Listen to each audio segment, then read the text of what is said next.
Hello guys, welcome back. तो last class में हमने बात करी थी आपकी कुछ सेट्स के बारे में। टोटली अगर हम प्रिसाइज बात करें तो हमने 5 सेट्स के बारे में बात करी थी। और ये वीडियो किसके ऊपर चल रही है? ये वीडियो आपकी चल रही है पूरी स्टैनफोर्ड बिनेट टेस्ट के ऊपर, राइट। तो उससे पहले वाले अगर आपने वीडियो नहीं देखी है, क्या क्या उसके इंट्रोडक्शन थे, कितने उसके एडिशन आए हैं, तो जाके प्लीज देखें सो दैट आपको ये वाली वीडियो समझ में आए। अगर आपने वो वाली वीडियो नहीं देखी है तो ये वाली वीडियो आपको डेफिनेटली समझ में नहीं आएगी, क्योंकि ये उसी के आगे फर्दर कंटिन्यू। ठीक है, तो हमने 5 पार्ट के बारे में बात करी थी। अब हम उससे फर्दर एक्सप्लेन आगे करें।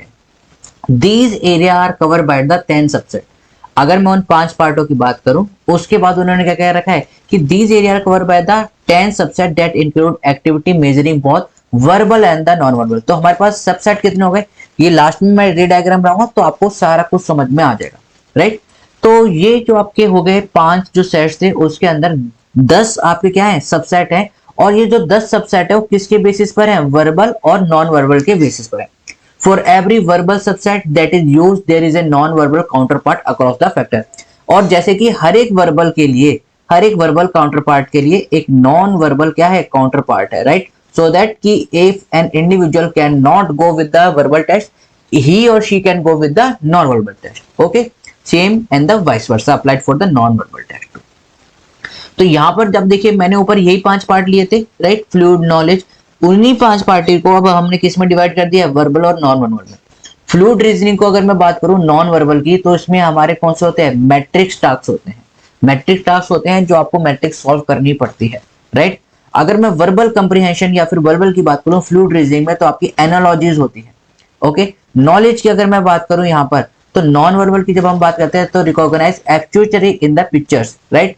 Recognise actually in the picture. और वहीं पर अगर मैं वर्बल की बात करता हूँ नॉलेज में, तो दैट इज योर वोकैबुलरी या फिर इसे हम वोकैब कहते हैं। क्वांटिटेटिव रीजनिंग की अगर मैं नॉन वर्बल की बात करता हूँ तो आपका आ जाएगा क्वांटिटेटिव, या फिर आप कह सकते हैं यहाँ पर क्या है? Qualitative reasoning, quantitative reasoning. अगर मैं यहाँ पर वर्बल में बात करता हूँ, देखिए नॉन वर्बल में क्वांट कैसे आ रहा है, मैंने आपको बताया था कि क्वांट मतलब क्या होता है? न्यूमेरिकल।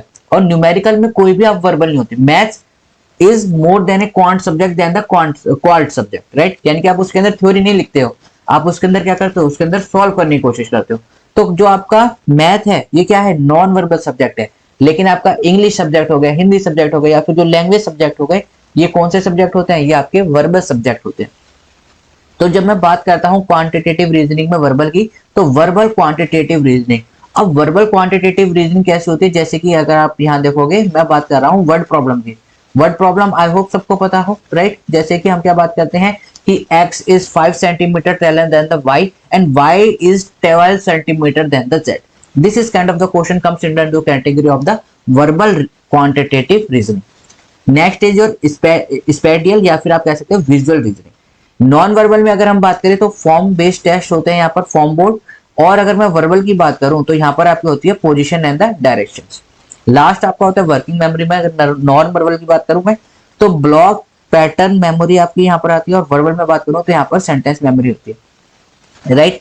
देखिए ये चीजें मैं ये नहीं कह रहा हूँ आपको बिल्कुल टिप्स पे होनी चाहिए, but at least you should have know कि हाँ ये कहीं ना कहीं हमने क्या कर रखा है? पढ़ रखा है। ओके, आगे देखते हैं। Each of the 5 factor is given a weight and the combined score of the often reduced to a ratio commonly known as the intelligence quotient और आईक्यू। अब देखिए जब हम बात करते हैं आईक्यू की, तो उसके अंदर आईक्यू का देखिए एक फॉर्मूला होता है। क्या हमने लास्ट क्लास में भी पढ़ा था? क्या फॉर्मूला होता है उसका? CA by MA multiply by 100। लेकिन आईक्यू बेसिकली होता क्या है? आईक्यू एक स्कोर है जो हम इन पांचों के रेशियो से बनाते हैं।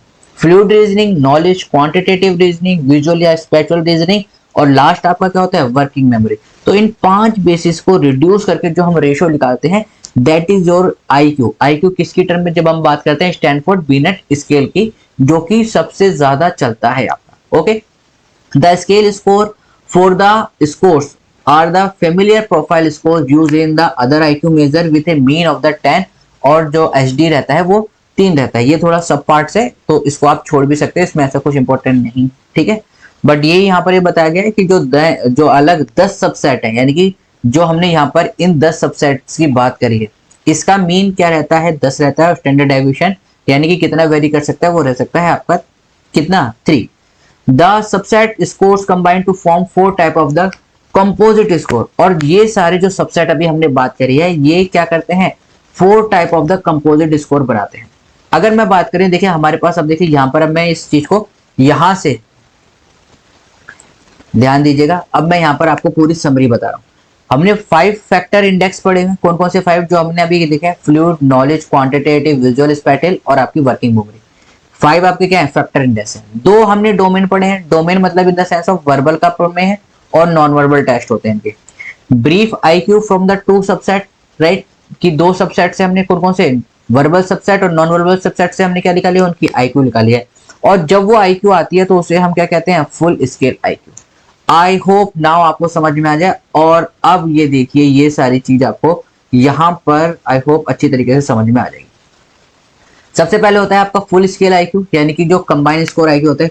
अब फुल स्केल आईक्यू क्या रहता है आपका, abbreviate battery IQ. Abbreviate battery IQ में क्या क्या रहता है, आपके फैक्टर इंडेक्स रहते हैं। और फैक्टर इंडेक्स में आपके क्या क्या रहते हैं, आपके नॉन वर्बल और वर्बल। अगर मैं बात करूं कि नॉन वर्बल में क्या रहते हैं, आपके 5 नॉर्मल नॉन वर्बल सबसेट रहते हैं और सेम उसी तरीके के आपके 5 वर्बल रहते हैं। दोबारा देख लेते हैं, मैंने आपको बात करी थी किसकी, स्टैनफोर्ड बिनेट टेस्ट में। तो स्टैनफोर्ड बिनेट टेस्ट एक आपका क्या होगा, ये फुल स्केल आईक्यू। इसके अंदर कौन सा आता है आपका, abbreviate battery IQ, that is AB IQ. अब एब्रीवेट आईक्यू में क्या रहता है, आपके फैक्टर इंडेक्सेस रहते हैं। फैक्टर इंडेक्स को हमने 2 पार्ट्स में डिवाइड कर दिया है, नॉन वर्बल और आपका वर्बल आईक्यू। नॉन वर्बल के अंदर हमारे 5 सबसेट होते हैं, जो कि मैंने अभी आपको ऊपर दिखाए हैं, ये वाले। सेम उसी तरीके से वर्बल में भी आपके कितने होते हैं, 5 सबसेट होते हैं, राइट। तो 5 आपके नॉर्मल में हो गए, नॉन वर्बल में हो गए, और 5 आपके कितने हो गए, वर्बल में हो गए। तो टोटल कितने हो गए हमारे पास, 10 सबसेट हो गए, राइट। 10 सबसेट हो गए, जो कि मैंने यहां लिख रखा है, 10 सबसेट हो गए, राइट। कौन कौन से आपकी मेन फैक्टर्स रहते हैं वो मैंने यहां पर लिख रखे हैं, राइट। तो ये था आपका स्टैनफोर्ड बिनेट टेस्ट। उसके बाद हमने यहाँ पर, ये हमारे लास्ट है, इसके अंदर हम देख लेते हैं कि स्कोरिंग कैसे करते हैं। ऑल्थो स्कोरिंग आपकी यहीं से हो जाती है। स्कोरिंग आपको यहाँ से पता चली होगी कि एबीआई के अंदर आपके कितने आते हैं, फैक्टर इंडेक्सेस आते हैं। फैक्टर इंडेक्स की अगर मैं बात करूं तो 5 होते हैं। अब फैक्टर इंडेक्सेस के अंदर 2 टाइप्स के होते हैं, नॉन वर्बल और वर्बल। वर्बल आईक्यू में भी आपके 5 आते हैं, नॉन वर्बल आईक्यू में भी 5 आपके क्या होते हैं, सबसेट होते हैं, ध्यान रखना, सबसेट, राइट। अब उसके अंदर ही 5 नॉर्मल नॉन वर्बल सबसेट कौन से थे वो मैंने आपको यहाँ पर लिख रखे, राइट। ये सारे आपके 5 नॉन वर्बल और वर्बल सबसेट, ये सारे भी आप यहाँ से देख सकते हो। इन शॉर्ट आपको जो सारी चीज आपको चाहिए वो यहाँ पर आपको अवेलेबल मैंने यहाँ पर लिख के दे रखी है। फिर भी अगर आपको कोई डाउट होता है तो आप हमें कॉल कर सकते हैं। वीडियो पसंद आ रही है तो वीडियो में आगे बढ़ने से पहले लाइक जरूर करें, शेयर करना ना भूलें अपने दोस्तों के साथ, ताकि सबकी नॉलेज ज्यादा से ज्यादा इंक्रीज हो सके क्लिनिकल साइकोलॉजी के रिगार्डिंग, ठीक है। तो ये हमारे 5 मेन क्या थे, फैक्टर इंडेक्सेस थे। अब देख लेते हैं कि एडमिनिस्ट्रेशन कैसे करते हैं। Typically takes between 45 to 90 minute, but it may possible कि कुछ लोगों को क्या लगे कि नहीं भाई हमारे से ये नहीं हो रहा है, तो मैक्सिमम टाइम होना कितना हम दे सकते हैं, 2 आवर 30 मिनट। ध्यान रखना 45 to 90 मिनट्स तक आपका ये चलता है, but sometimes it can take 2 hour और 30 minutes. Subset in the Stanford Binet test are made up of the group of the items that are progressively more difficult. A child take the test may respond to only a few tests of the item on the each subset. अब देखिए यहाँ पर क्या बता रखा है कि Stanford beneath test को इस तरीके से बनाया गया है, इट मे पॉसिबल क्या कि जो इंडिविजुअल है वो टेस्ट को बोरिंग फील करने लग जाए, और जो बच्चा है वो टेस्ट को क्या फील करने लग जाए कि बहुत ज्यादा हार्ड है। तो इसलिए हमने उसको क्या क्या कर दिया गया है, प्रोग्रेसिवली हल्का हल्का धीरे बढ़ाते भी गए हैं और अलग अलग सेट्स में डिवाइड कर दिया गया हुआ। स्कोरिंग ऊपर मैंने आपको बताया रखी थी कि आपको ये फैक्टर इंडेक्सेस के अंदर 5 वर्बल 5 नॉन वर्बल होते हैं, उसके अकॉर्डिंग जो आपका कंबाइन स्कोर आता है उसकी जो आपको रेशियो लिख लेगा, that is your IQ. I hope आपको वीडियो पसंद आई हो। देखिए थोड़ा आई नो कि कंजेस्टेड है, 2 बार देखिए 3 बार देखिए, आपको बहुत अच्छे से समझ में आ जाएगा।